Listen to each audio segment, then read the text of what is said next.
terms of the competition that they're going to be facing here, because this particular window of time, this FIFA window has sort of spawned off some other kind of tournaments, right? It's not just everybody took a look at kind of what the United States women's national team was doing in U.S. soccer and said, hey, like a tournament where you make a bunch of other people come to you, that sounds delightful. So there's been some other competitions that have spawned off, right? We already mentioned one at the top of the hour that we'll get into some more in the future. But for this She Believes Cup, the opposition looks a little different than maybe it has in the past, right? We're talking the 7th annual year that this is kicked off. It had the beginnings with United States, with England, with Germany, with France, right? These was United States versus these very top elite European sides.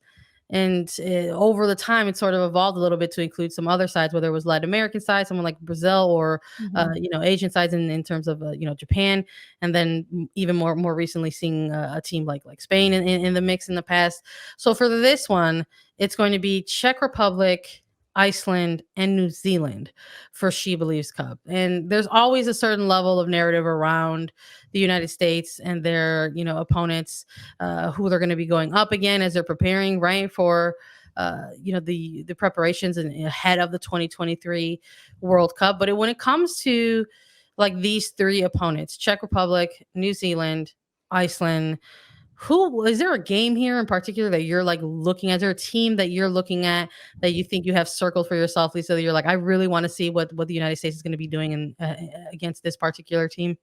I'm excited for all three of these matches for the United States against Czech Republic, New Zealand, and Iceland. But the one that I'm most excited for, and it's not just because of the timing of this game, Sunday in the afternoon for me, but the United States versus New Zealand, because New Zealand is a nation that the United States has played a number of times. I think 19 overall meetings, or this will be the 19th all-time meeting between these two sides. But most recently, they played them in Tokyo in the 2020 Olympics. And New Zealand is also a nation that is co-hosting the World Cup in 2023. So New Zealand has a lot going for them because they've already qualified for the World Cup. So they're looking to get the most out of these matches in preparation for what is to come in 2023. But it's the most familiar opponent that the United States has, and vice versa. New Zealand knows the United States really, really well. Now, we did touch on that it's a roster for the United States that is skewed so much younger and newer, with a lot of players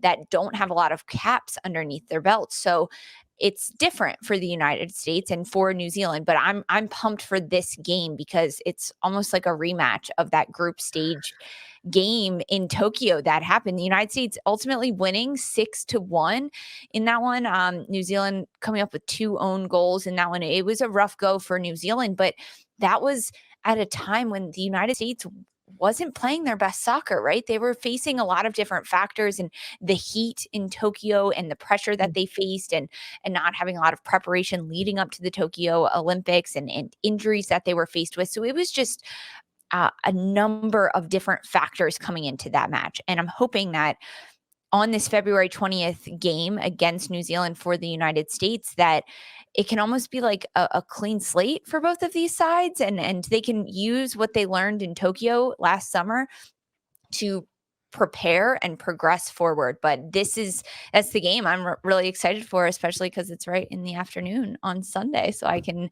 watch it and not have to stay up too late. But for you, Sandra, what about you? Between Czech Republic, New Zealand, and Iceland, is there a certain competition or a certain way you're looking to watch how the United States plays against one of these nations? Listen, I'm sure people are going to be taking a look at, the timeline between the other two remaining sides as well. I think the most recent, match that you're discussing with the Olympics, New Zealand is going to be sticking out, I think, for a lot of people, right? Including the convenient time on Sunday. I'm very excited for that myself as well. There's some late kickoff times, right, for this one if you're on the eastern side of the country here.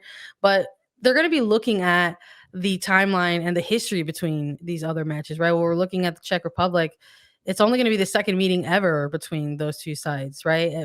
Going back to all the way to the year 2000, where the United States defeated them 8-1. So there's going to be some many new things, right? That the team is going to get a look at, and audiences are going to get a look at, quite frankly. But if I had to circle one for myself, I am going to be looking out of all three of these matches for that sort of final, that last third and final match when they go up against Iceland. And even though it is the 15th meeting all time between the two sides, it's the first time between these two sides since 2015. Yeah. So there's a lot of there. That's not enough there. There's not gonna be the angle of familiarity, right? In terms of like, oh, these are two sides that are familiar with each other. I think you can even, echo that's maybe a similar storyline that you can echo for New Zealand and United States, but maybe not these other two sides. And so for Iceland, I've got that one circled because it's the third and final match. Who knows how the table is going to shake out in terms of who's going to be chasing this 7th annual SheBelieves Cup title. So there's that excitement around it as well. But Iceland is a team, out of the remainder of these sides, they're not like New Zealand in that they've already, got themselves a World Cup berth. They're not like Czech Republic in terms of, sort of making sure that they're going up against other top competition. They're a side that has been in the mix of UEFA qualifiers before in the past, or in Euros in the past, and really sort of made a name for themselves in the program probably over the last cycle or so. So I'm going to be looking at USA versus Iceland because I think there's going to be, if there's a game to maybe learn something out of, Yeah. whether you're looking at individual performances and stuff like that, I think it's going to be this game to pay attention to. And also, I mean, right, it's a good start time for you. So we're talking about these start times. I'm going to lay out the schedule for everyone. The tournament starts on February 17th, which is Thursday of this week. The United States plays at 11 o'clock Eastern against Czech Republic. The first of the doubleheader is Iceland versus New Zealand at 8 o'clock Eastern. Then February 20th on Sunday is the second match day. United States against New Zealand at 3 o'clock Eastern. Czech Republic versus Iceland at 6 o'clock Eastern. And then the last match day in Texas. This one is moved from California to Texas on February 23rd. Wednesday is the final day of the tournament. New Zealand versus Czech Republic kicks off the doubleheader at 6 o'clock Eastern, and then the United States versus Iceland at 9 o'clock Eastern. So you can watch all of these games also on ESPN. I think one or two of them are on ABC. Double check your local listings on those. But yeah, interesting time zones for them. And it is the team with the most points at the end of it comes out the winner of the SheBelieves Cup. And the United States have won the last 4 consecutive years. So they're looking to continue that streak and keep going throughout this one. So you're keeping an eye on USA versus Iceland, the last match day on February 23rd. I'm really interested in USA versus New Zealand on February 20th. And we got to see how they start things, right? And that's really what I'm pumped about for the first match against Czech Republic, is to see who Vlatko Andinovski starts with, what formation he puts out there, what personnel he puts on the pitch in this very first match of 2022 for the United States.